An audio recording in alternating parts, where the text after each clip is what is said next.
We are now live. Welcome to another chat with the IAZ crew.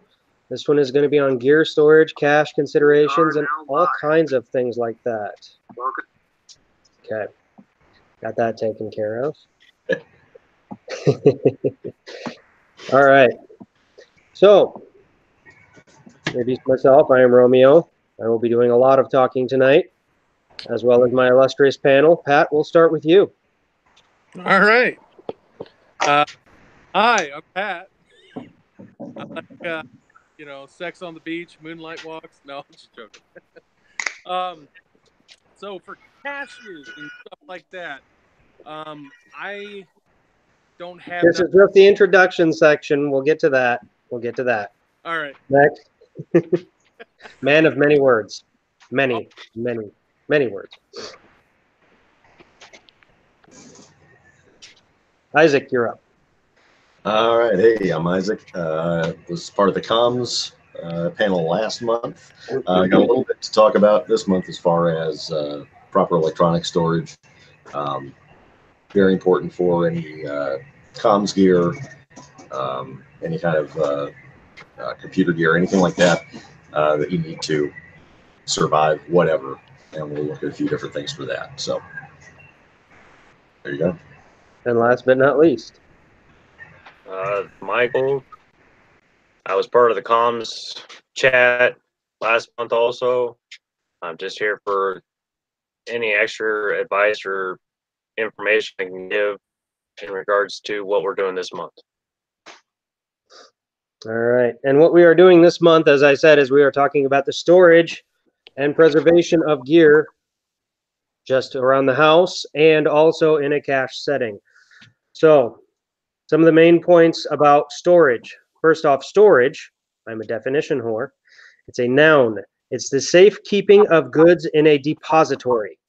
That depository can be your cache somewhere out in the woods. It can be your shelving unit upstairs in the closet. We're going to go over many points of how, what, where, when, and why of storing that. Let me start with a few basic points. With your camping gear, nylon, stuff like that, everyone knows you get home, you hose it out, you clean it up, you do whatever, you make sure it's dry, then you put it away. The problem is when people put it away, they're doing it wrong usually. You don't want to put your tent in that stuff sack because that screws up the fabric. Whether you camp once a year, twice a year, every other weekend, it doesn't matter. Constantly being in that sack, especially that tarp base, it weakens it and then it fails. The better way to store sleeping bags, tents, things of that nature is out in the open so it can breathe. I have my sleeping bags and stuff like that hanging up in one of my closets. If they're hanging up, they can poof out. All that insulation doesn't get compressed in that stuff sack. So that's one aspect that a lot of people are probably just leaving it in the bag and stuffing it in the closet somewhere, and that's it. So there's a number of different containers you can use, and we're going to have plenty of info on that also. But so as to not monopolize the time, does anyone have anything to add at this point? As far as camping gear storage, what do you guys do?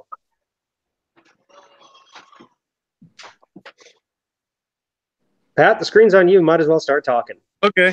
What I do is I just I stick everything in a giant duffel bag and store it down in my in my little basement area of my man cave.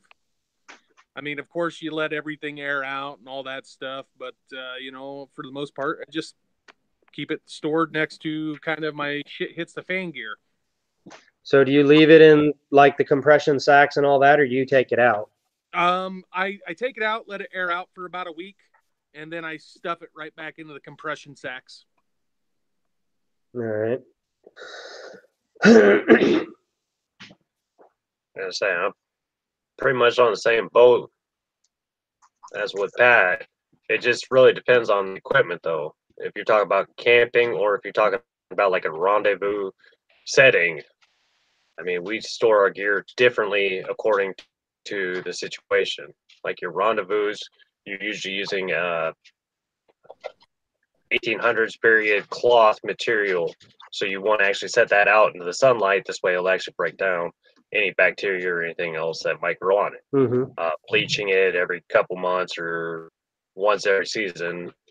The camping gear, for the most part, I do leave it in the bags, but I'm also keeping it in a dry environment, or at least try to keep it in a dry environment. I know with a lot of moving and everything else I've been doing lately, we haven't been able to do that much.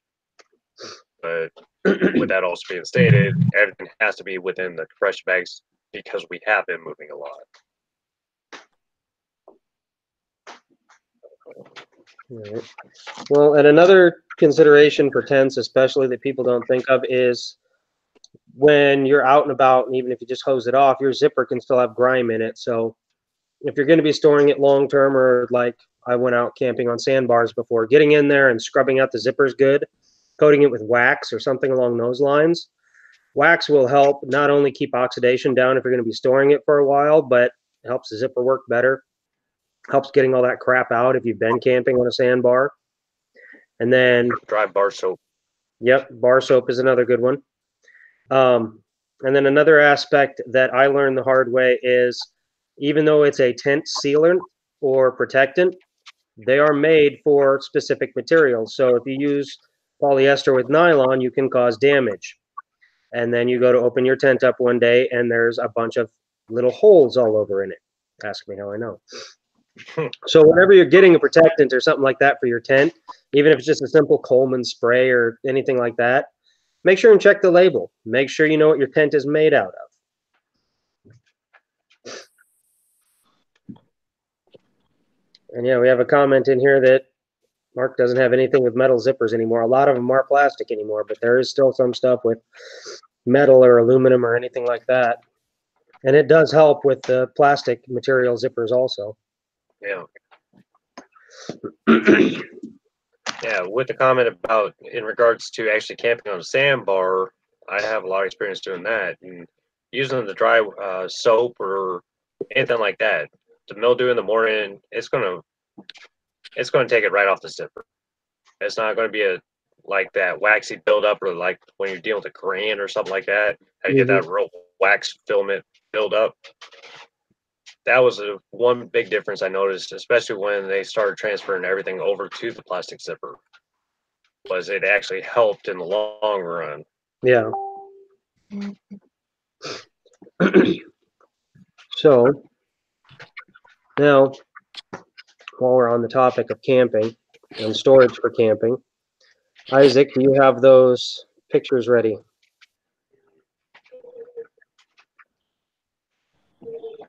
Yeah, let me grab them from that. And Okay. While he gets those ready, I have another way that I've always camped. It's called overlanding. For those of you who don't know, you basically put all your crap in a truck and you go drive out in the middle of BFE. Typically, these are done in groups. They can not be done in groups also, which is the way I always did it. But I have a tote that I still use to this day, and it was my camp kitchen. So the way I have this set up is a little bit different than when I was on by myself, since we're using it for the group campouts now, but it's still fairly similar. I have kind of a container within a container within a container method. There we go. Sorry. So the two containers that you'll see, one of them is a big Plano case. Love the big Plano cases. There are ways that if you want to water seal those like a Pelican case, you can. You basically just put a seal around the inner part where the lid and everything goes together. There's tons of information on that online. You can look that up. But I use that for my kitchen, in essence. The other tote is how I store things in the house. So various sets of gear. This is my climbing gear. The way it's arranged, it's in a clear container so you can see what's in it. But just by looking at it from the top, you can kind of see how things are sectioned off. Next picture, please.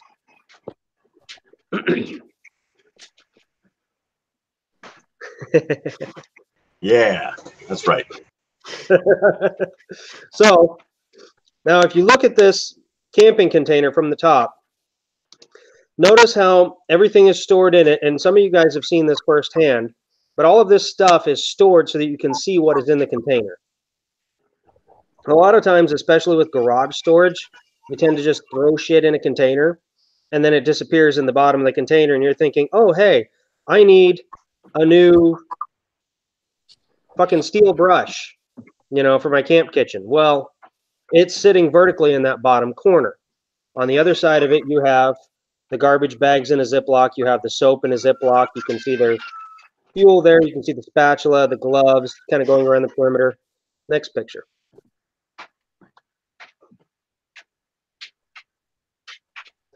Well, then you start tearing into it more, and everything is a container within a container, but you can still see everything that's in there. Next picture. And it's the same principle. I know by the height of everything that that stove is in the bottom. I can see the cutting board on top of it, so I know that's there. But you can see all the utensils in this container, and in the first pictures, you could see those utensils. Well, the container, so you knew at least the container was in there. Okay, you can go back to normal now. Okay. So when you're storing this equipment, now with camping gear in a closet, it's pretty easy. It's like there's a sleeping bag, there's a tent, there's another sleeping bag. There's nothing to that. But when you're doing containers, a lot of times you'll just get those Tupperware totes that you can't really see anything through, pile a bunch of crap in it, and off the shelf it goes. Well, if you use a clear container like that, you don't have to worry about breakage or anything like that, because that's pretty much for what you're storing in the house. Then you can throw that up on the shelf, and you can see just by looking at the side of containers without labels, like, okay, well, here's camping gear, here's climbing gear, here's this box of random shit, you know, whatever you want to put in it. So when you're storing these items at home, keeping them organized like that helps, because not only do you not end up buying 2 or 3 of the same thing, like that wire brush or a spatula or something like that. That way, you know what you have, you know where it's at, it's easier to access. And a lot of bugging out philosophy is being able to easily access what you need to get the hell out of Dodge. So that's why I wanted to throw those pictures up there for that. And then as far as containers go, there are a couple other ones. There are the Plano, like what I said there, which is similar to the large Pelican cases, only not deafeningly expensive.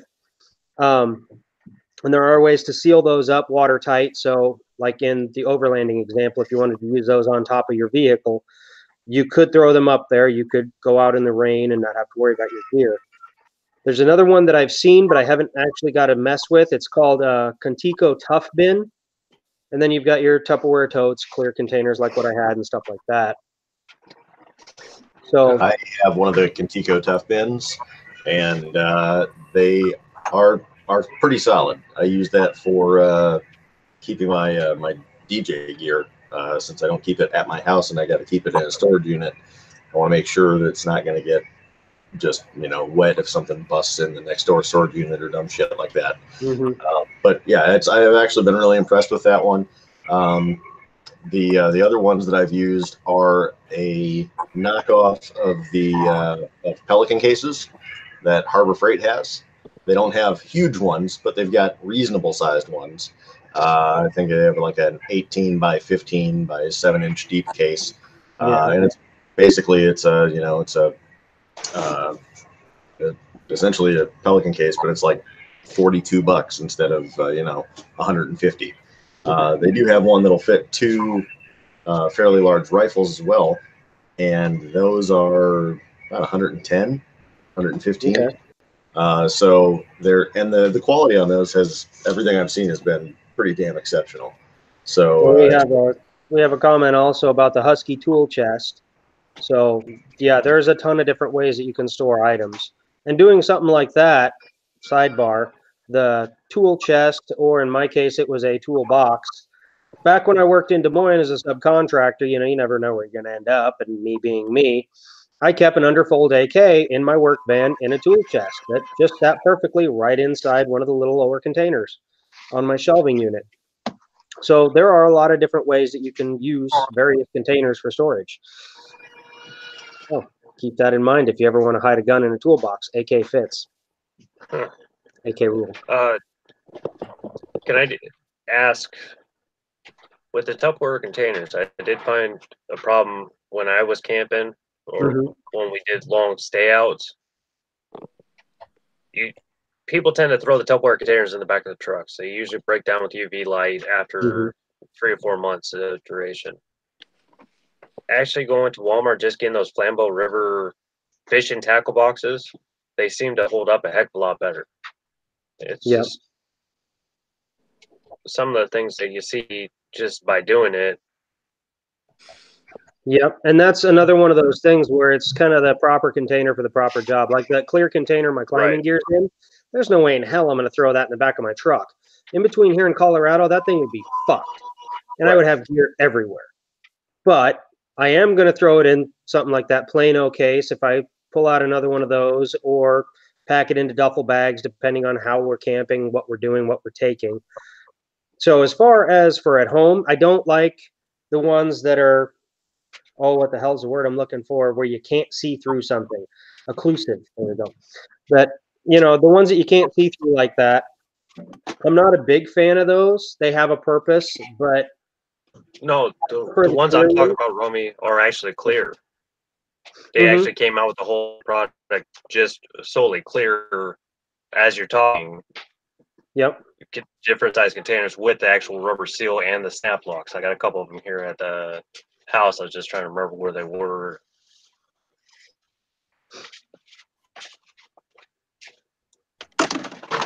Okay, there he goes. He froze a little bit. I was getting worried.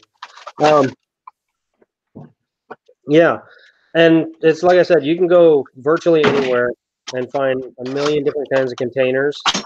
The main thing is just applying it to the right use. If it's something that's going to take some abuse, you want something that's going to be built to take a little abuse, like a tool chest or something like that.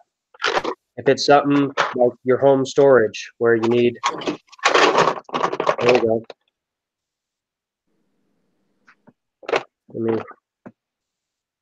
Yep.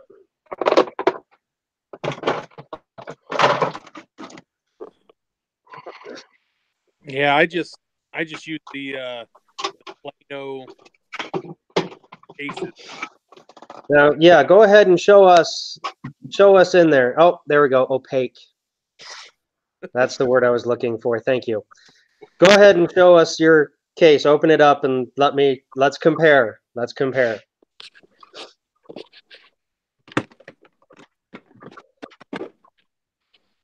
Go ahead and dig through. What all have you got in there? I've got just a chem suit. You never know. Spare boots. A medium-sized jacket. One gas mask. Some spare food.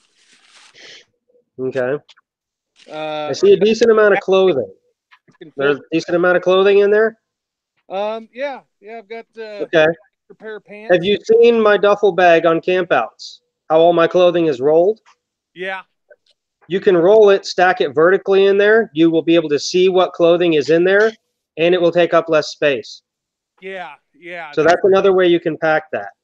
Yeah, I mean, I've got MRE, binoculars, extra belt, atlases, book, gold bond, power inverter, little gold zero. So just stuff like that. It's just simple. Well, and like I was saying, with storing things vertically and storing things so that you can see them, going through there, it's opaque case, so you can't see through it. You can't see everything's in it without taking it apart. When you repack that thing later, roll your clothing. That'll help with space. But when you're storing things in there, think about how you can store it so you can at least see some of what it is. Like if you put your boots in first and then put the mask on top of it, it's not so much so that you can access everything all at once, but at least visually see, okay, that's there, that's there, that's there. I need to move this, this, and this. You know what I'm saying? Yeah. Yeah, this is just... And that's kind of the way I've found, because overlanding, even by myself, if I'm gone for, well, like that big trip I took that was 2 weeks long, when you're going out off-roading for 2 weeks and you're trying to be away from civilization, you got to pack a lot of shit. So, especially when it comes to parts for the truck and something like that, should you break down in the BFE, not that I broke down in BFE fucking times, but you've got all those different considerations Never go to South Dakota with me. It's bad juju. I love that state though. So pretty. But yeah, it's cursed. So, all right. Now electronics. We had some interesting conversations about electronic storage earlier. So, guys, take it away. Don't everybody start talking at once. All right. Well, I'll jump in and start with my part of that. One of the things that we have to do with electronics, and specifically for me, communication gear, whether that's radio or computer network gear or anything like that, keeping those things dry is just the absolute biggest thing. For me, in my cache of stuff, because they're so cheap, I keep a second Baofeng handheld because they are just incredibly cheap and basically, disposable. If something happens to it, I'm not worried about it. But you want to keep that safe. So if you're going to store something like that, you disconnect the battery from it. Don't let the battery sit in the unit and drain constantly. If you're going to keep a battery with that, pull that apart, keep them separate. Do as much dehumidification as you can, whether that's with, a dehumidifying box like you'd have in a safe, or whether it's just little bags of silica gel. Just keep a bunch of those available and in there. And then just making sure that it's in a watertight container, a dust-proof container. Dust, sand, dirt, that stuff will just slowly etch away any of the boards, any of that stuff. The other thing that you would want to do, or the other thing that I do with that, is in the event of EMP damage, the Mylar bags are a decent start for that. If you were to take your radio, disconnect the antenna and the battery, stuff it all in one of those Mylar anti-static bags, and then from the opposite end, sandwich that over another bag, and then another bag over that one. Because what you want to do is deflect the magnetic waves so that they're not getting through there. You don't want to give a straight path to your gear. That's really the biggest thing that I would do with those small electronics. Along with a handheld radio, I would normally also keep an old cell phone, like an old Android phone, that has pre-saved info as far as any critical stuff that I want to make sure I keep, maps of an area, kind of contact info if that's able to be used for other people or for critical people that I need to reach. Just other information that I want to have available, but I don't have a big enough fucking brain to keep everything in at one time. That kind of stuff. And you can load that on, you can buy an old, like a Fire tablet from Amazon for $40. And that's a decent size. You can actually see the damn thing. Yeah. You can cram it in a tiny little phone and fill that fucker up with info. You can put everything on there you want. It's like the Hitchhiker's Guide to the Galaxy. In a little I've got tablet. a Nook, and I've had it on standby for a month and a half before, and it'll just hold charge. And yeah, you can fill that thing up with PDFs galore. And I mean, you can sort out different memory cards, the little flash drives. Pull one out, and put another one in, and you've got information on bushcrafting. Pull that one out, put another one in, you've got medical information. So yeah, and you don't even have to do that. If you don't have a ton of manuals or a ton of any other information, just pop that shit in there, you're good to go. Yep, absolutely. Keep looking pictures of your kids on there, whatever, whatever's going to keep you going. Well, and that's another aspect too that people don't think about. I mean, if shit hits the fan and you've got kids to deal with, they're going to need to be entertained somehow because they're just balls of fucking energy. Oh, my nephew runs circles around me all goddamn day when I'm over there. Yeah. So, I mean, you can't legitimately hook them up to a wagon like the Amish do and have them drag that fucker back and forth in the field, but you can have them do some other stuff, and that's one way to have them burn off some of that energy. Give them something to do at least. What I did is I got the Traveler games of like pocket games, for like over the road type of traveling. But it's still small enough you could stick a bug out bag or a cache or whatever else you would need. So. And then Sam just made the comment that she was looking at getting a bulk of Mylar in different sizes. So we can go over that next range day. Yeah. There's a company out there called and children should be used for recon because I'm too old for that shit. Thank you, D. There's a company out there. Their website is ramseytest.com. RAM like Mike, S like Sierra, EYTEST.com. Ramseytest.com, and they make tested, guaranteed RF isolated bags, and they make them Ziploc. They make them, a ton of different kinds and a huge amount of sizes, so that you can actively use those for your electronics.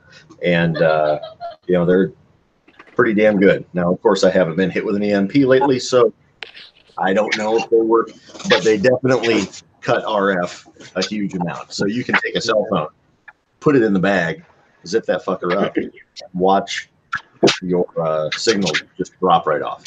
So very, very, very cool, and relatively low cost. And they have bags, they have containers, they have all sorts of active Faraday cage solutions. So very cool.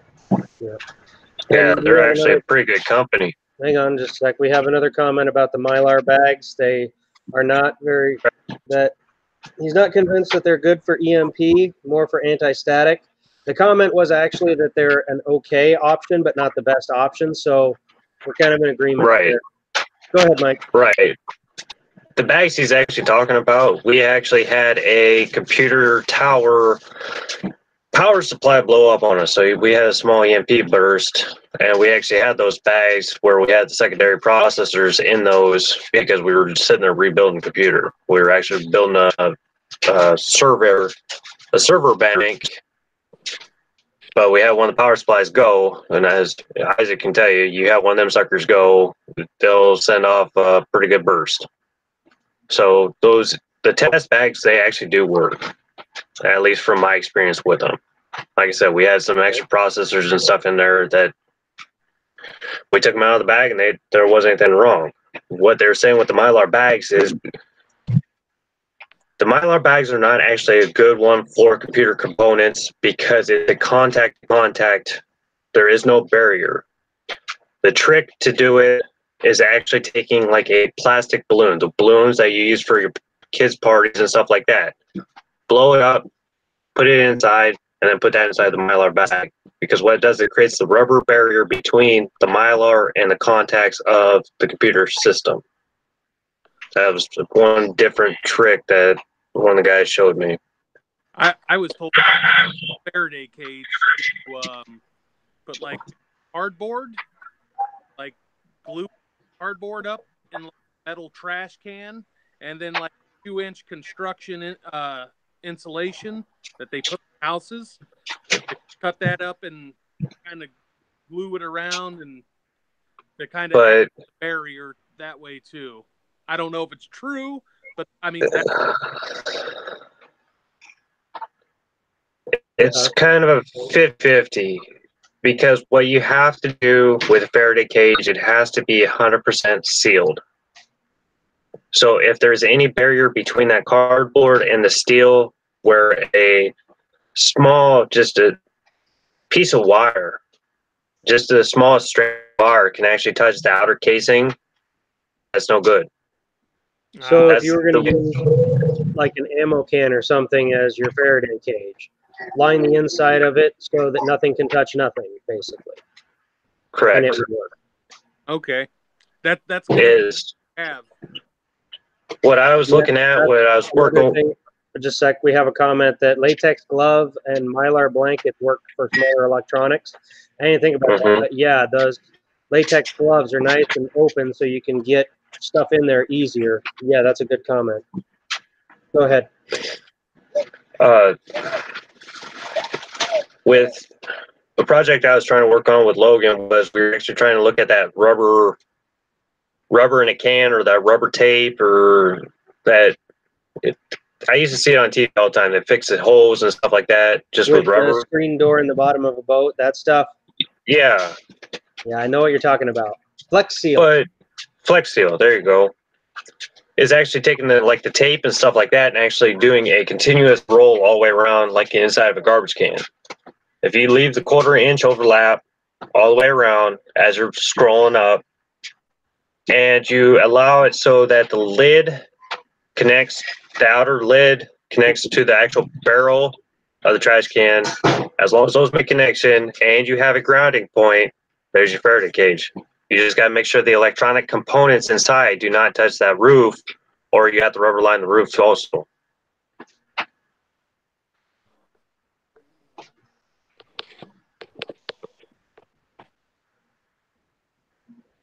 But there's been numerous different designs of the Faraday cage. I mean, you can even make them out of chicken wire. It's just your grounding element has to be there at a certain radius. Now, you I were don't know, saying Mike. something interesting about hand warmers and storing electronics. So you want to go ahead and go over that one quick? Because I thought that was pretty interesting. I didn't think about that earlier.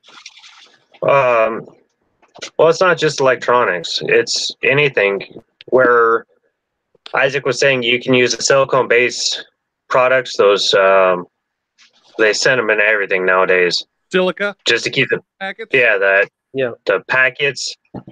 You can actually take a hand warmer and throw it into your Ziploc bag, your let's see, what me and Pat were talking about earlier, my ammo bags. That's just 30 rounds. You just throw a hand warmer in there before you go and vacuum seal it. And hand warmers are actually activated because of the oxygen in the air. It's a chemical process, and that's why they heat up. Mm-hmm. So with the depletion of oxygen, they're going to heat up a little bit, but they're actually going to suck out more of the oxygen that's actually in the air. So your food, or in some of my cases, my batteries or my ammunition don't go bad. And that's all I do is I just put a hand warmer in there instead of using the silicone, because I can't find the small packets.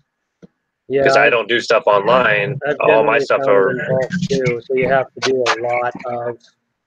a lot of packaging all at once with them, otherwise they go bad. yeah. I was told the same thing. Storing food, silica packets, throw a hand warmer in there, seal it, and that'll take care of everything. And the food will still stay fresh for 25, 30 years. Like if you're going to do like mylar bagging.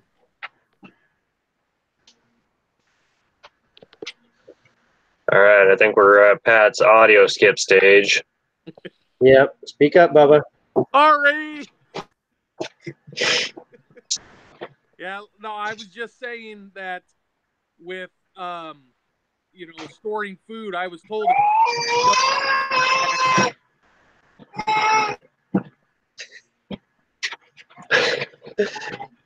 hey, that wasn't my. How do you store babies? Yeah, that's kind of what I was Combating. I was like, wait a minute, is that my kid? But anyways, Okay, focus on that. With storing food, you don't have silica packets to put a hand warmer in there, like in the mylar bagging in the 5-gallon bucket. That will do just fine, and the food will still stay fresh for 25 to 30 years, probably longer too.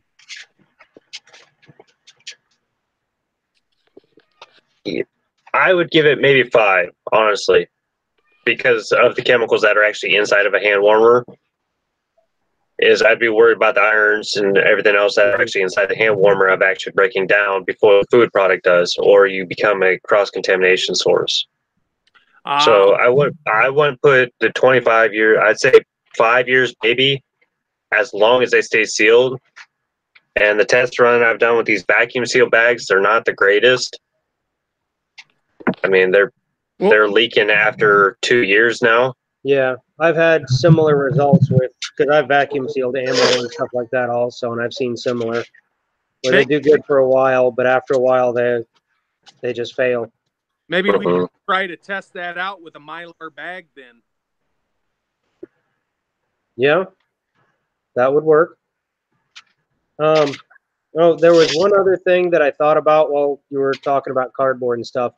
Your boots also that you have in your tote. If you're storing footwear like that, if it's synthetic materials like nylons or something, it's not as big a deal. Just use the sealant that I was talking about, a proper sealant for them. But if it's a leather boot, there are several different options. I wrote it down, Oppenhoff's preservative for my leather boots and leather holster, stuff like that. I like that stuff, but there's several other methods. Neat's foot oil is actually really bad for leather. But if you're going to store them long term, seal them up with something like that. And then you know how when you buy shoes, they have tissue in them? Stuff that tissue back in there so it holds its shape and it doesn't get all out of whack. And then if you can, store it in a box or something like that to help an item from outside pressing on it, and make sure it's all the stuff for boots and shoes and leather and all that needs to be like acid-free paper, acid-free cardboard, stuff like that. But if you don't stuff your toes or stuff like that, it'll get them all kind of wonky. And if you've ever had a pair of boots that have been sitting in the closet and something's been sitting on them, you got that one point part in it and pointing at your little pinky toe. It's annoying as shit. So one more thing about storing boots I thought about. Yeah, Go through my notes to make sure I got everything. Product, or else it'll eat through like leather boots or combat boots. The petroleum-based products will eventually break down and eat through boots after 1 year. I know that. I spent well, and I actually know, or at least I did know, an old guy that had a bunch of vintage rifles and everything, and he used to always use Vaseline to protect his slings. Oh, and swore by it. It's good shit. So I'm sure that would work on boots also. I mean, it's worth a try before you actually store something like that, because it might break down the glue or something holding it to sole, but there's the only way to find that out. Yeah. So now moving on to cache items. Kind of goes on with containers. However, you're storing these items off-site. We're pretty much going to be discussing off-site now. However you decide to store these, there are various containers, and I'm going to have Mike start out with the PVC trick that he taught me just a little bit ago. So first off, for those of you who don't know, this is a gigantic PVC pipe. You can store shit in these. See, look. Now, the scale is way off. But normally you'd have a cap that matches. It would fit on here like this. A nice little plug that you can screw in here. Or there's the cap that goes around the outside. The sad part is I'm standing in a plumbing and heating shop, and this is all I can fucking find for PVC right now. Clearly their inventory has gone to shit since I left. But, moving on. So now we know the materials. Mike, take it away. It was a trick Paul taught me. My grandfather taught me. Because he's the one that he was been into prepping for a lot longer than I know of. But what he actually does is he takes the PVC pipe and gets the end caps. He'll put axle grease on the outer about 2 inches of the pipe and put the end caps on there. So with one of the end caps, he goes and gets like a valve stem, just like from tires or something like that, and he actually inserts it in there. Then he'll create a vacuum. He's jack of all trades. That's where I get a lot of my ideas from. But he'll go and create a vacuum pump, and then he'll hook the vacuum pump to that. The axle grease will actually create a seal of the caps, and it'll actually suck down, and it won't allow the moisture or any other contaminants to actually get into the environment because of the axle grease being so thick or so not viscous. It's like waterproof. Yeah, it's going to act as a waterproofing. And anybody that's actually dealt with axle grease knows that stuff's some slimy crap. Yeah, I use that to clean and lube my guns. So yeah. Yep. But yeah, what he does, he actually goes a step above. The piece of pipe that Romy had was a 4-inch pipe, I believe, schedule 40. Yes. Yes. You can, I mean, the length's a little off, but you can actually fit a full-size 12-gauge shot inside that. And these come Like- in 10-foot and 20-foot lengths. So yeah. Yeah. You go to Walmart or no Walmart, Menards. Hydrophobic, what Steve says the word you were looking for. And as far as Ghost, yes, we will be getting to that as we go on. And Dee also mentioned saddle soap as another leather protectant. So now we're all caught up. Yeah, saddle soap's actually a really good one. I know a couple friends of ours that use them on the saddles up on the horse range. Didn't even think about that one myself. So wherever you're storing your stuff off-site, you have to have the proper container. Whether it's that tube, whether it's sealing the holy hell out of an ammo can, whether it's a duffel bag in a storage locker or your buddy's place. Remember, depending on what you're bugging out from, your friends are called known associates, okay? Little tidbit that I picked up from years ago. Stay away from known associates if you're bugging out for certain reasons. Now, referred to as spider points, but I refer to them as multiple point caches. What I like to do for a multi-point is my house in Des Moines, I had several different ways to leave from. Some of you have already heard this story. Just sit back and enjoy. Those of you who haven't, here we go. I live in the middle of the city, but I live near the river. So I had the option of going north, going south out of my house. I could go directly out of my neighbor's driveway straight behind me. Out the front, I could only do on foot. So if I was going to one of the three routes, just saying I'm on foot, and I decided to head towards the river, there was a bike trail nearby, and that bike trail spiders off all over through the city. So heading out from the house, you have 3 or 4 different caches. Farther out from that, you have a few more. And I kind of escalated from there, and they were all small. You'd have things that complemented each other, but things that you could use on their own also. So if I was able to get to cache 1 and 2, I would have some food. I would have some ways to purify water, just tablets and some kind of filter media. I would have a small weapon, a knife or a small pistol, something like that. Okay. And then in the other cache, I would have a little bit of ammo for the pistol here, a little bit of ammo for the pistol there. At the next one, I'd spread that out. Okay. At the next ring, basically. So I'd have a little bit more ammo if I could make it to each one of those. And if not, I at least had 20 rounds more. Okay. So as you're going out from your property, from wherever your base point is, okay, be it your property, be it your work, be it whatever, well, as you're leaving, let's say you have to go this way, you get to this cache here, and then you move farther up and you can get to this cache here. And the main thing is, if you have a weapon in this middle cache that's well hidden, you need to circle back to that. If you can't, you can't. Then you just leave the bullets behind, because if you're carrying a 38 special, well, who gives a shit? Just leave those behind. Worry about getting a weapon later. In the city, you just find some kind of trunk. But when you're doing multi-point caches like that, you need to have an end goal.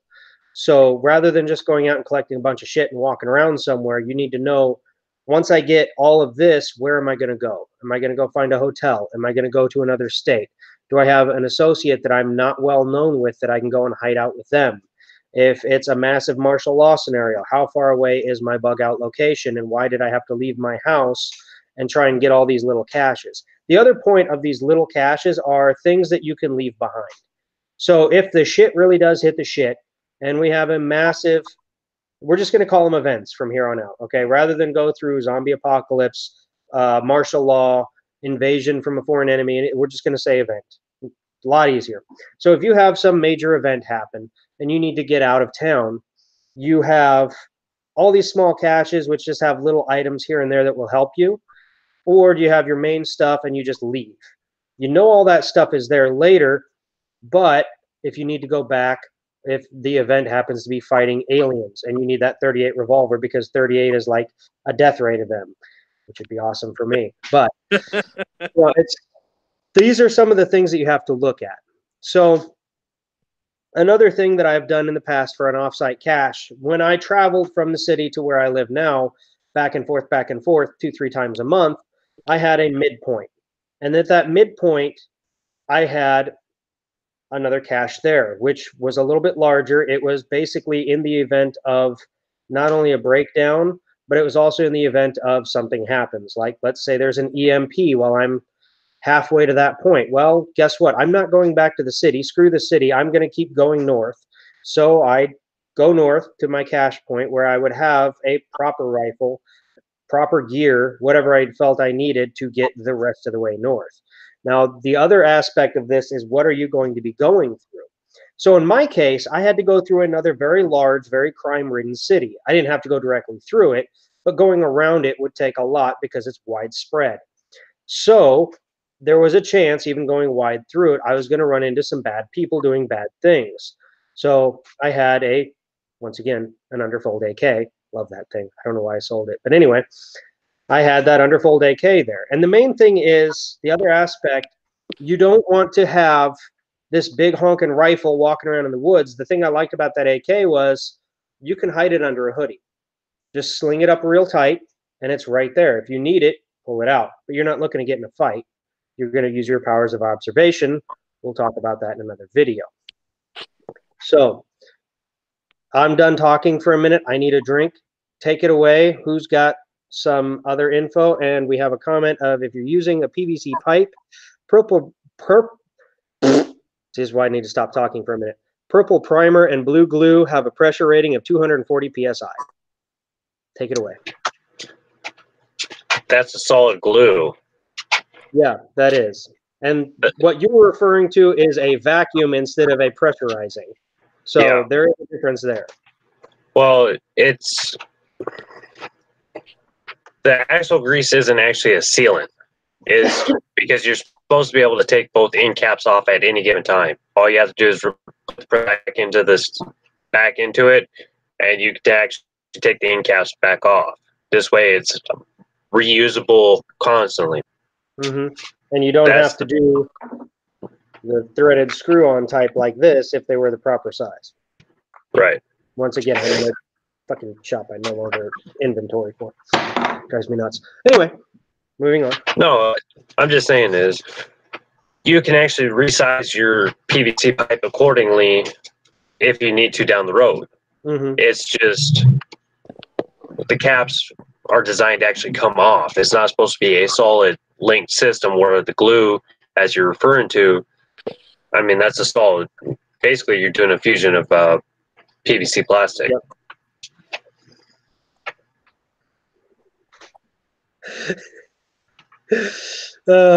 And there was a "so does your mom" comment to the previous comment. I have to throw that in there just because me. So, all right. You guys have anything else to think about on cache at this point, or should I just continue rambling on? Well, we'll get to that, Mark. I jumped off to put my antenna clip, so I don't know if it got hit on or not. But medications are a pretty decent thing, especially if you have a necessary prescription type of medication. If you have an excess of that, you can rotate those out through your caches.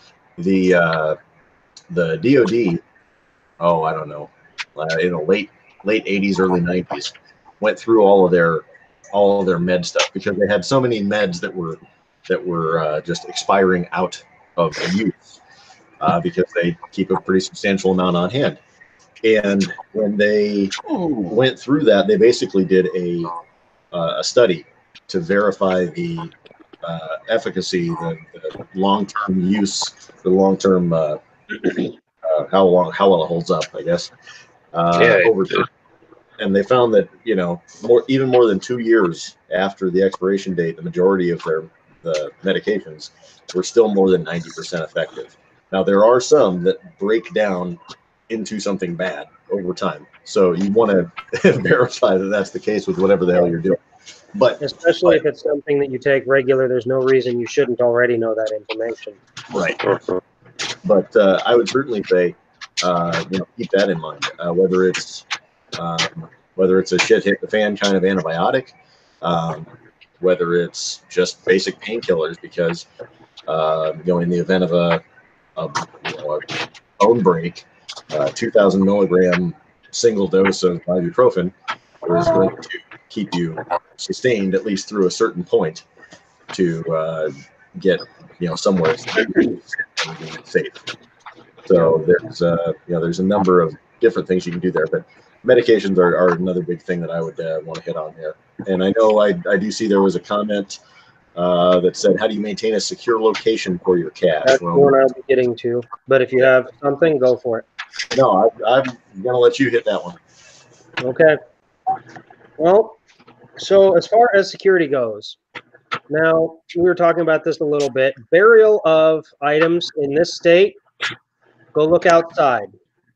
Right now is not a good time to bury. However, Mike made a very interesting comment. Go ahead and say that again, because I'm going to butcher it if I do. About trees, I think it was. It's your spruces, your pine trees, your spruce trees, your blue spruce and stuff like that. If you actually work around the base, a lot of times what I found was that ground, it's still going to be hard. I don't suggest digging at this time of year. I usually, when I did it, it was in the fall to prep for next spring, right before the ground froze up. But if you had to, like if it was a hunting trip or something like that, and you knew you had a cache on the ground that you're hunting, and you knew where it was and all that fun jazz, you could ideally still dig it up compared to going out here in your front yard and trying to dig it up. Because you're not going to get through that top 3 inches easily.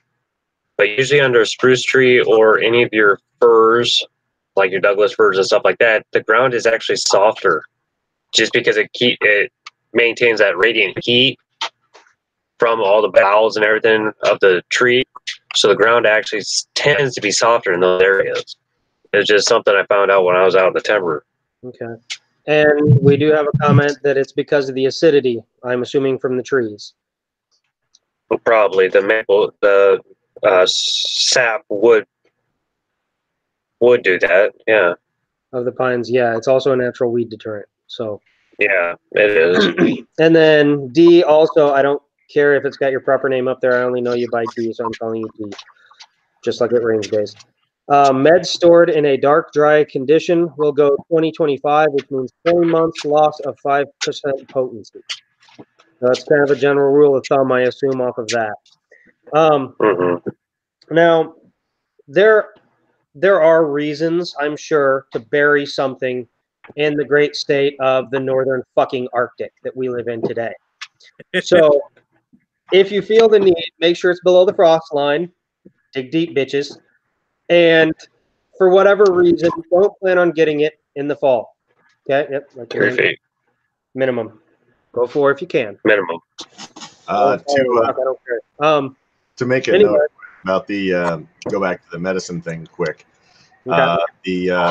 The study was from the California Poison Control System and colleagues. Colleagues were the DOD, and in that case, they tested 80-year-old prescription medications unearthed in a retail pharmacy, and found that of the 14 that they tested, 86% of those compounds retained it. Is like Sex Panther. Hold on. 86% of the compounds retained at least 90% of their potency, 40 years after their expiration dates. Yeah, that's really properly stored. A lot of stuff will last a long time. I mean, canned goods, perfect example. You can have something from 1930s as long as the can's not swollen. Eat it. Exactly. Yeah, so the can compounds was along with what Isaac was saying. Going through your preps and get the soon-to-be expired out. Do that with canned goods as well. Just make a quick point so that I can say it and not forget it. Compounds that maintained their full potency even after 80 years were acetaminophen, so your Tylenol, caffeine, codeine, methaqualone, butalbital, phenobarbital. Can you just send me that link? Because I'm going to want to read it, but I can't write that fast. Yeah, pentobarbital, cyclobarbital, meprobamate, hydrocodone, and chlorpheniramine. Oh, yeah, I don't know what that is. Yeah, I have no clue what he's saying either. That treats ass warts. So pharmacological is above my discipline level, so I don't pay that much attention to it. Yeah, well, fentanyl bad. Don't touch the nitro. I will post the link in the YouTube comments there. And my intelligence is down. Okay. And if you could post it in the sidebar chat also for everyone there, because I'm sure others would like it. Oh yeah, can you post the what with the Mylar back, the Ramsey something? Can you post that too, Isaac? Okay. Thank you, sir. All right. Now, let's see. Oh, gotta get back to my notes here. So, aside from burial, how to keep a cache secure. There are several considerations that you need to take into account during your planning stage. One is the terrain. Is it going to be in an urban, a rural, or a wilderness area, or is it a mixture of all of those? Because in this state, we have areas that can be rural as hell, and then all of a sudden you're in a metropolis. So, what is the location like? What is the traffic like in that area usually? Now, for concealment, if you look at what people have done in the past for dead drops and live drops, for those of you who don't know, that's what spies basically do to pass information back and forth. One way is distracted. One way is you plant your dead drop, right? Let's say we already know this is a storage shed, but I want to give Pat the key for it, but one of us is under surveillance. So I do all my stuff to duck a tail, which we can talk about in another discussion. And I make a chalk mark on a wall, which symbolizes to him to go to this park bench. That key is underneath that park bench. And then he can go to wherever the storage is and get the shit out of it. Okay. That's one way of transferring possession, but that's also one way of hiding things. Because if you have, for example, that key, let's say all of us on this panel had a cache that we conjoined, okay? Let's say we all got a storage locker. And we all know its location, we all know its place. Now, cell phones are tagged, so we would all be known associates. If we all go there at the same time, they're going to go looking for it. So we nominate one of us without a cell phone to go set up this storage shed, put all the stuff in it, and then that one person would leave, and that shed is then secure because there's no GPS track to it off a phone. There's no multiple tracks to it from all of us. It's just one random dude who looks innocuous enough going to get a storage shed to put his Christmas shit in, okay? So you go, you do all that, and you separate out the keys through, say, a dead drop. So make a mark on a wall, however you decide to communicate, okay, the drop is ready. Another way that you can find these items is if any of you have ever done geocaching. That's another way that you can basically practice your caching.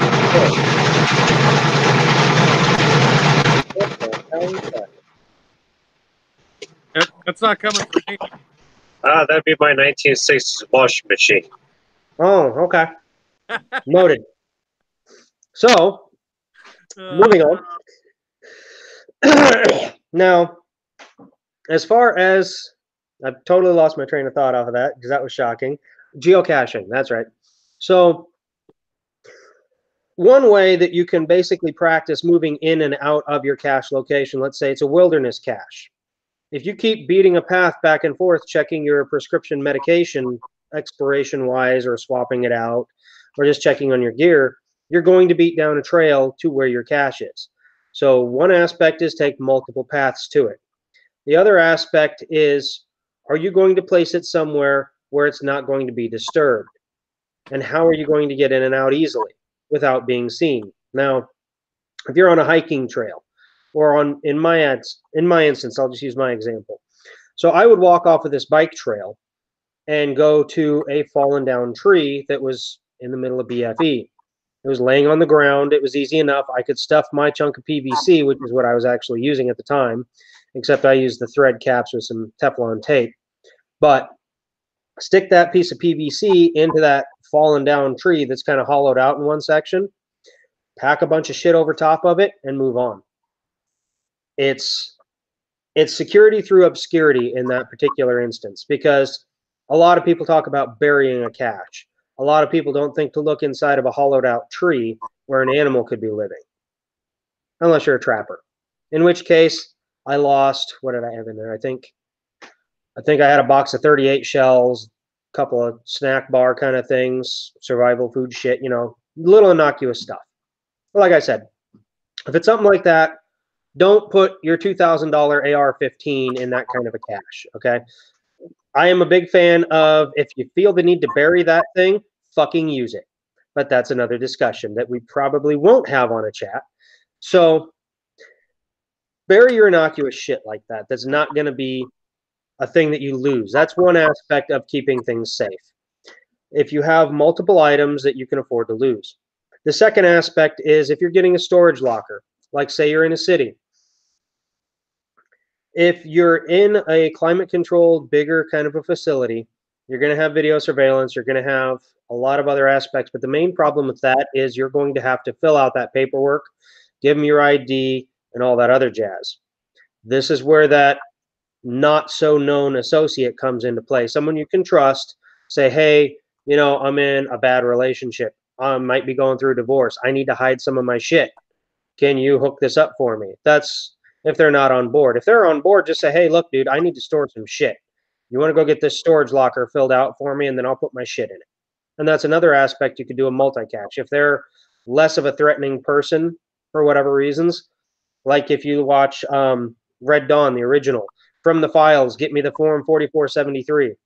If you know a guy who's just got a rifle and a handgun that he didn't buy through a Form 4473, and he's just some IT nerd, works at a company, guess what?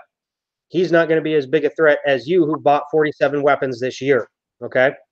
So he's going to have a stack of 4473s compared to yours that's like non-existent, okay? That's one way to secure that shed. Another thing is those round puck locks. I fucking love those. I had to try and break into one of those for a friend. My God, I could not get into that thing. And this is me. I'm good with locks and breaking shit.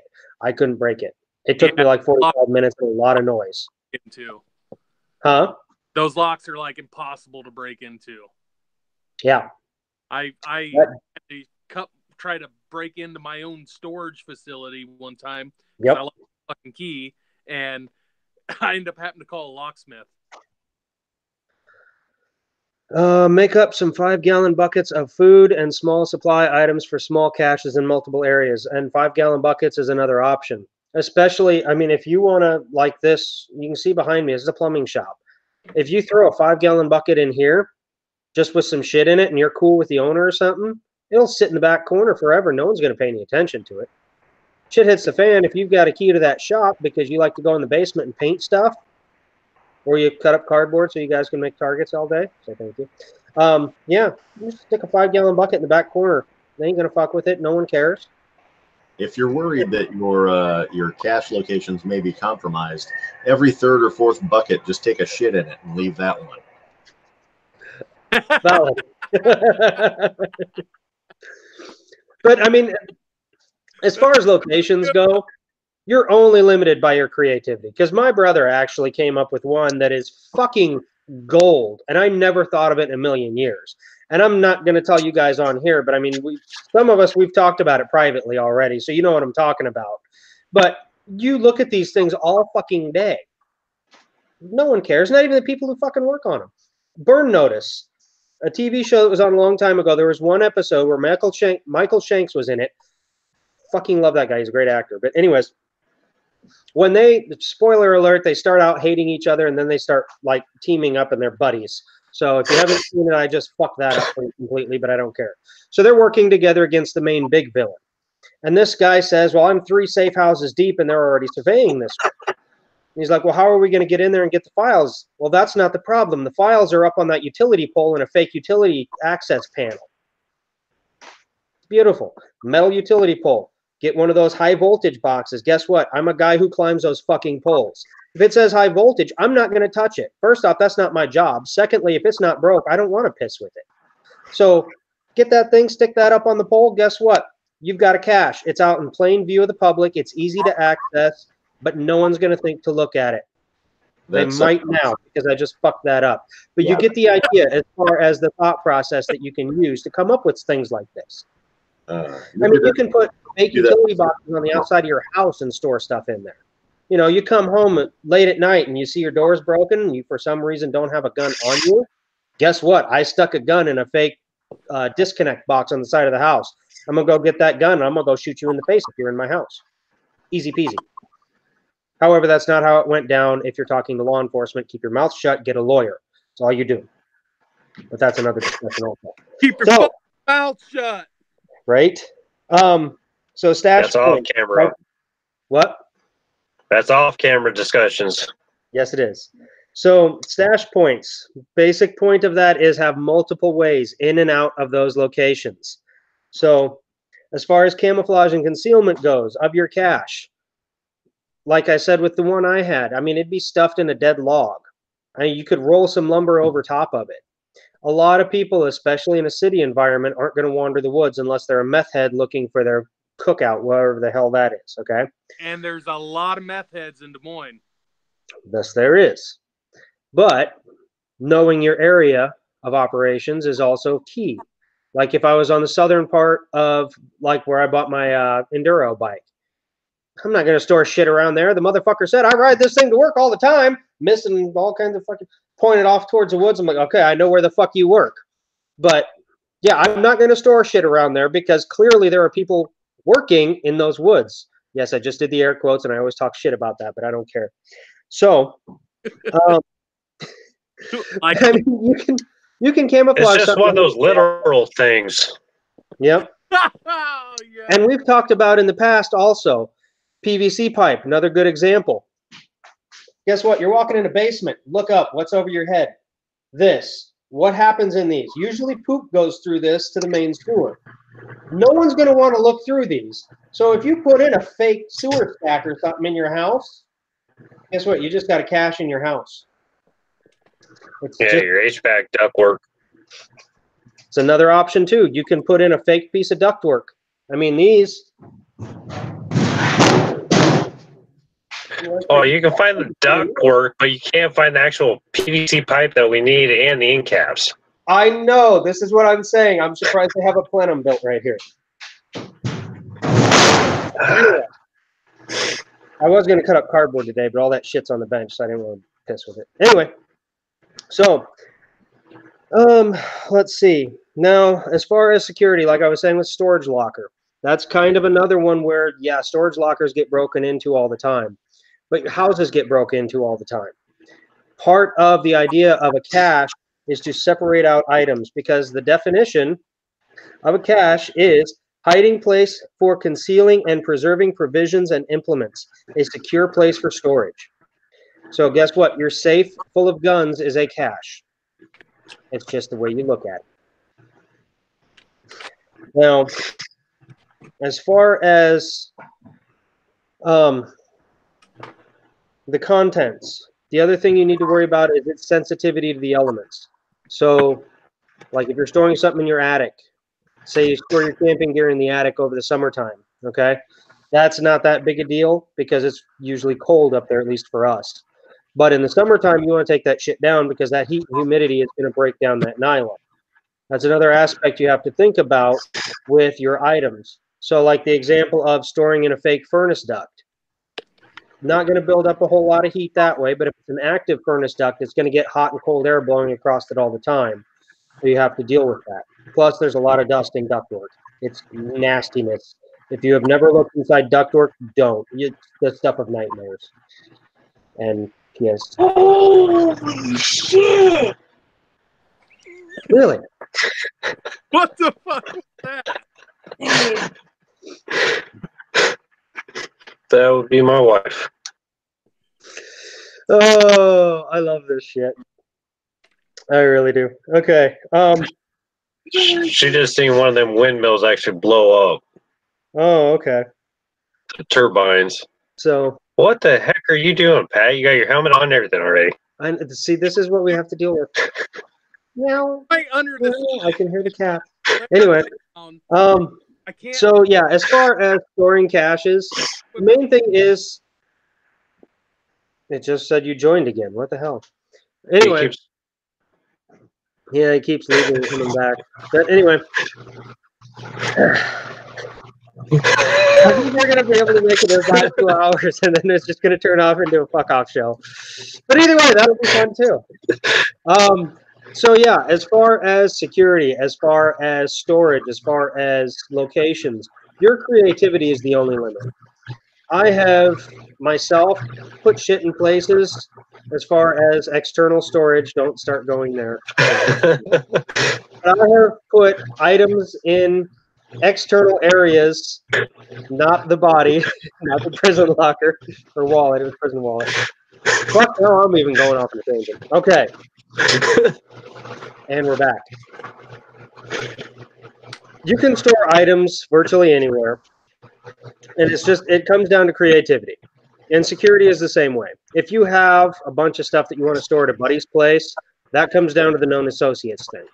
If that buddy's place happens to be your bug out location, well, then guess what? You're going there anyway, so screw the known associates thing.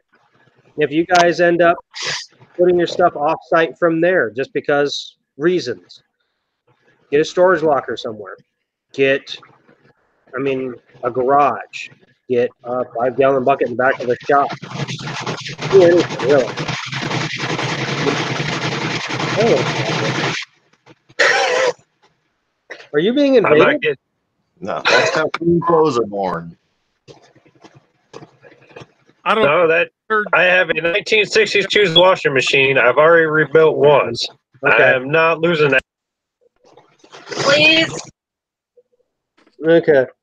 So now that I've gone off on another tangent and we've kind of gone off into la la land there for a little bit, does anyone have anything to add? I think we're all good. Okay. So the main thing when you're caching items is don't think about just caching, I need a rifle, I need ammo, I need this, I need that. Don't think about just taking a fight to someone. Think about, I'm going to be out in the wilderness for X number of days because of X reason. Use historical examples. Use your thought process instead of your fantasy Rambo shit to actually sit down and think about, what do I need? You got 3 minutes without air, 3 days without water, 3 weeks without food. Air and food are very important. Are you concerned because you live next to a nuclear power plant? You should probably move. Just saying. Fukushima. Who? Anyway. So, and yeah, perfect example. With kids, do you have larger size clothing? Because kids grow. Yep. And not just out like Pat. They grow up too. Let me get through these real quick. Oh. A seed cache, also valid. But that is a different type. There's all different types. So you have your emergency cache. You have a seed cache. You have a provisions cache. You have spare parts for your truck cache. You can hide and store and sock away all kinds of different things. And just make sure you're doing it properly. And there's a ton of information out there all over the internet about how, what, where, when, and why to store things. Especially storing vehicles for like your bug out vehicle or emergency. Yeah. Take the wheels and tires off. Make sure the tires are fully flotational, but they can't chalk fucking a vehicle that's got no wheels. So, Yep. And then this one right here, cut out storage in between the studs of the walls and slap a mirror with latches and magnets. It is not the most secure of places, but at the same time, if I break into your house, am I going to go and pull a mirror off the wall? Probably not. I'm looking in a few basic areas. When someone breaks into your house, they're going through your drawers, they're going through your fridge, because people hide things in the fridge a lot more than you would believe. I'm going to go through your medicine cabinets because pharmaceuticals are very valuable. I'm going to go through sock drawers, closets, all that kind of stuff. Think about where you put your valuables. That's where they're going. They're not going to look. Nowadays, they might, because it's pretty popular. You see some fancy shelf or fancy clock on the wall. I'm going to check this. Oh, hey, good. There is a gun behind there. Freebie. But something basic like that, or like a false bottom of a drawer. If it's in your kitchen and you got some basic utensils over the top, not going to be as popular a spot as a false bottom drawer in your dresser. That, if you've ever seen a house after a robbery, they will pull the dresser drawer out and they will just throw it on the bed. Anything they see shiny and valuable, in the pocket, in the bag, in whatever they have, and out the door. They're not going to fuck around sitting there sifting through everything. It's pull the drawer, throw it. So if your false bottom sticks on there really, really good, you might be okay. But like I said, that's one of those where, yes, it is kind of not as secure and it's kind of a plain sight thing. But for a basic robbery, that's actually a better one than you think. And inside the antique poop chair, yes, there is that too. And yeah, it's the cheap solution to tactical walls, like Chris just said. And that's kind of one of those, if you have, I had a wall safe in my old house. I had it tucked inside a closet, which it was kind of, you had to physically go into the closet and turn around and look to see it. But do the old painting with the picture over top of it. Some people look, some people don't. If it's secure enough in that wall, they'll take that picture off and get rid of it, and they'll try and pry that thing out. So if you just have some drywall screws on the inside holding that to the studs, you're going to lose your safe, and they'll open it up somewhere else. If you've got that bitch lag bolted in place, depends on how bad they want it. If they want to bust those studs, then they'll get it. But that takes time. And people burglarizing a house don't want to take time. They want to be in there 5 to 10 minutes and out the fucking door as quick as they can. And they can steal a lot in that 5 to 10 minutes.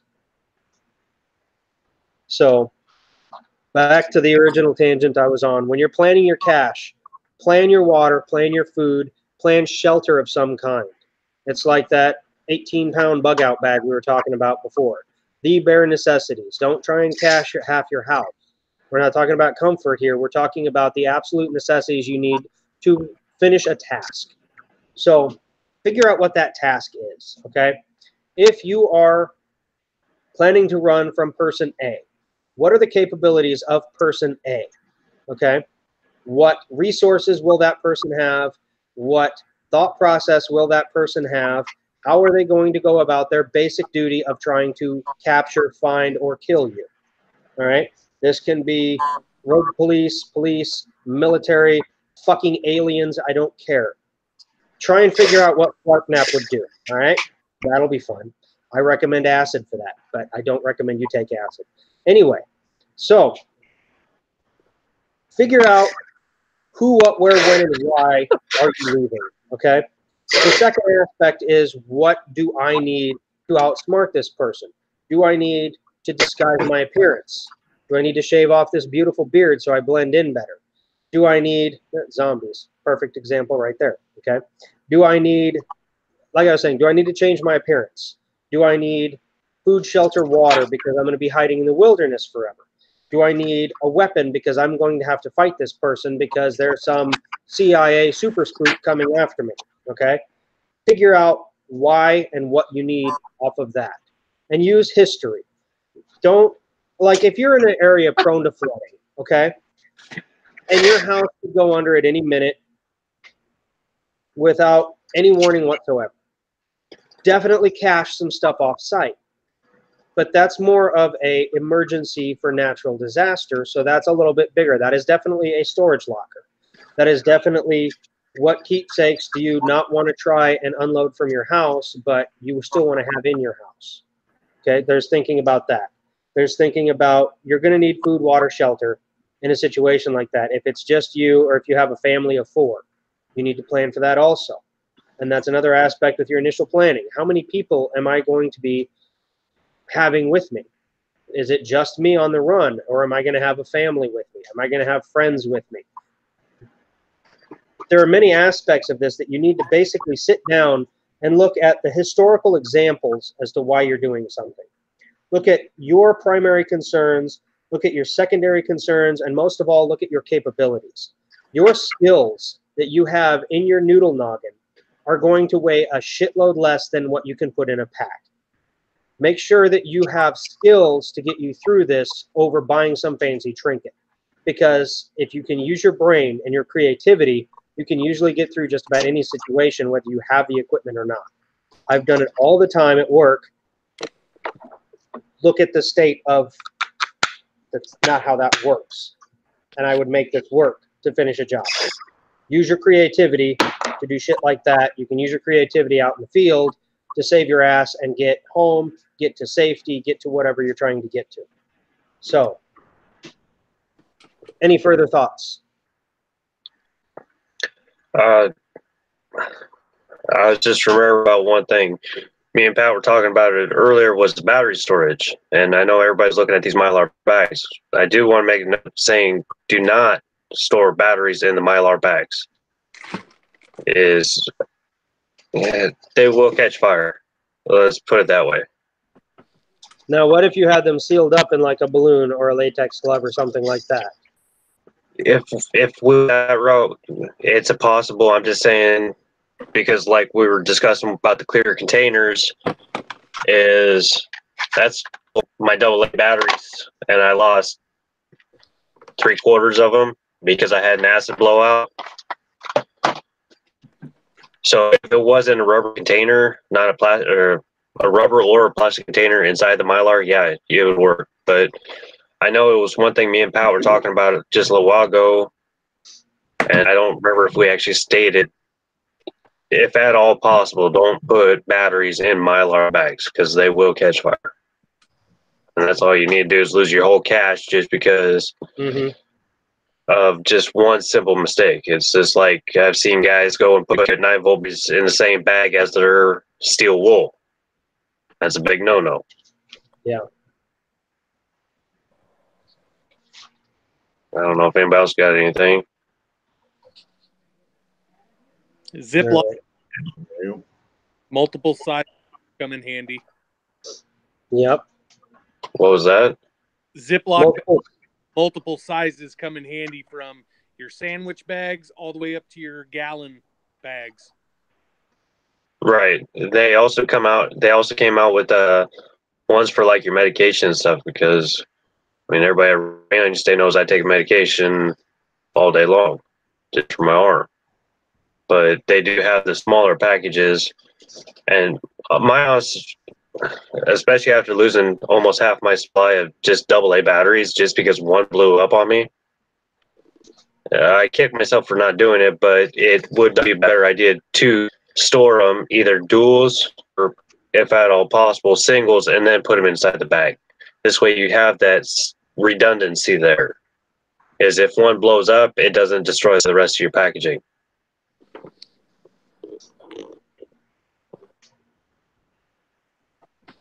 Trying to think.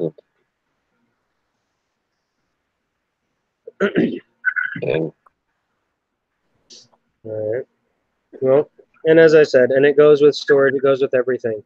Look at what your capabilities are and look at what you really need to do within the realm of reality. I know we all get off on these rainbow tangents of the Russians come kick in our door and I'm going to have a fuck ton of new AKs. Not that I have ever said such a thing. I totally said that. But the reality of it is, what is most likely to happen? And just like with the last few days, what is most likely to happen? I'm going to get snowed in. So what do I need to store? How do I need to store it? For usability, for ease of access. If I have to leave my house for whatever reason in an emergency situation, what is the most likely emergency for me and my scenario? Where am I going to go? Which direction am I going to go? What are my options? Sit back, look at all of that stuff, and go from there. Build your kit not off of what some asshole on YouTube says. Build your kit off of your own personal experience, your own personal knowledge base. Because, yeah, the 18-pound rucksack kit for a bug-out bag is great. Not everyone can do that because not everyone has that skill level. So add to your skill level always, but always think realistically, what do I need to accomplish with this item? And why am I putting it here?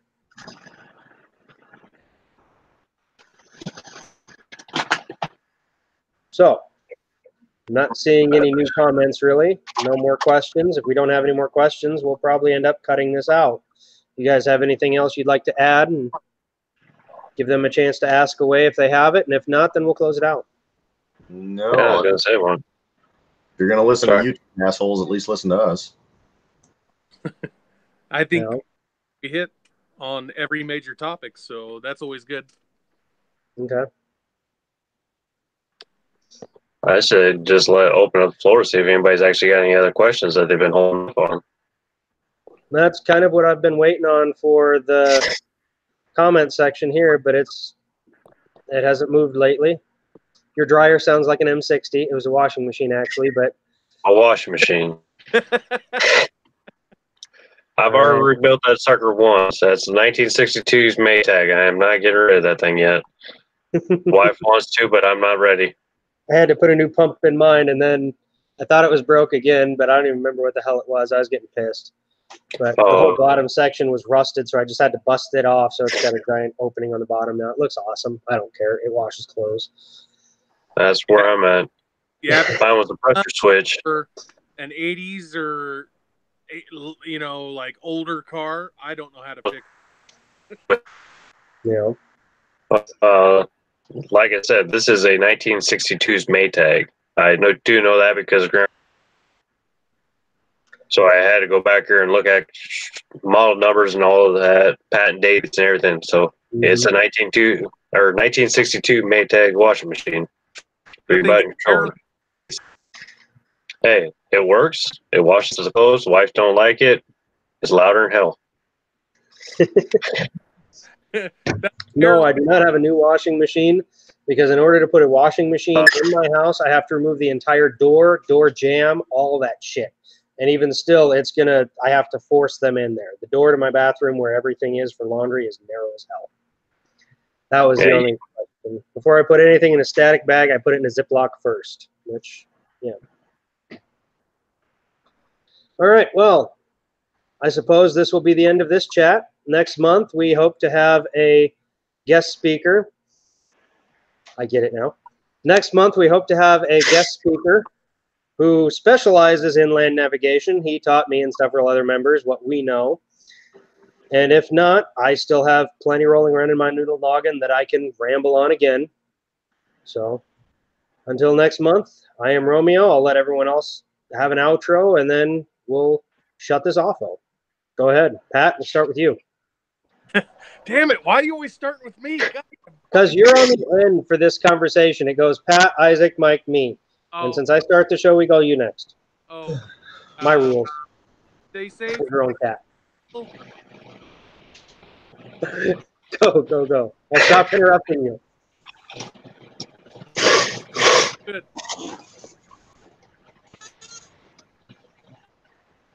Awkward silence again. I think you went back to watch this porn.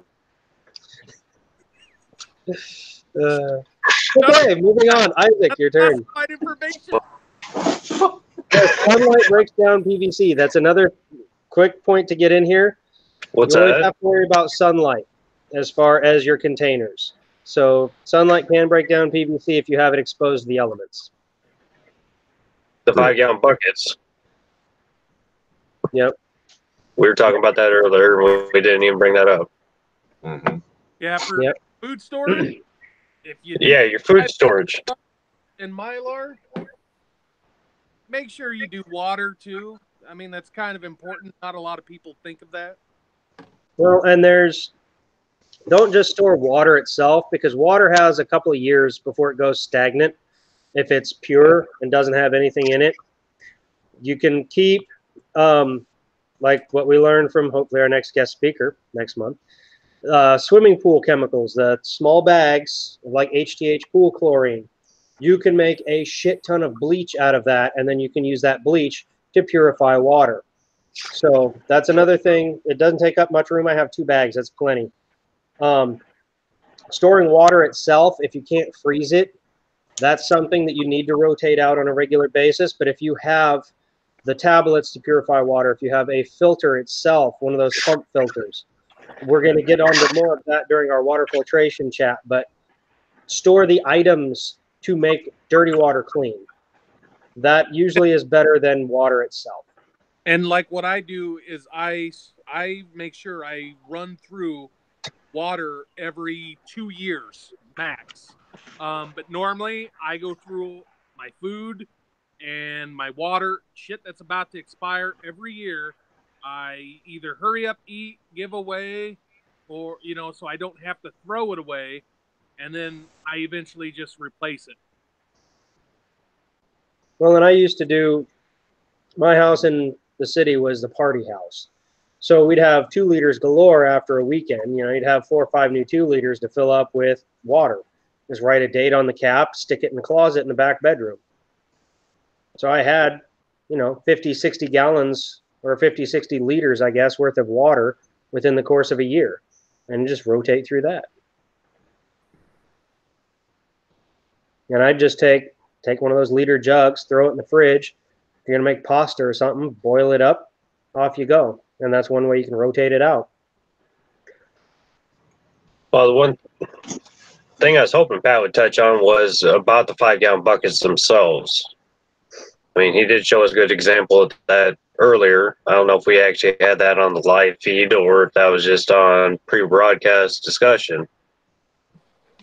But with Pat showing them the 5, broadcast. that was that's what I was thinking. We said we wanted to try to cover that because it's one of those factors. Most people don't realize you got the BPAs in your plastic materials. Everything's going to have it if it's manufactured from a petroleum-based product or a chemically made product. Pat does have a good example there at his place of a 5-gallon bucket with a Mylar bag.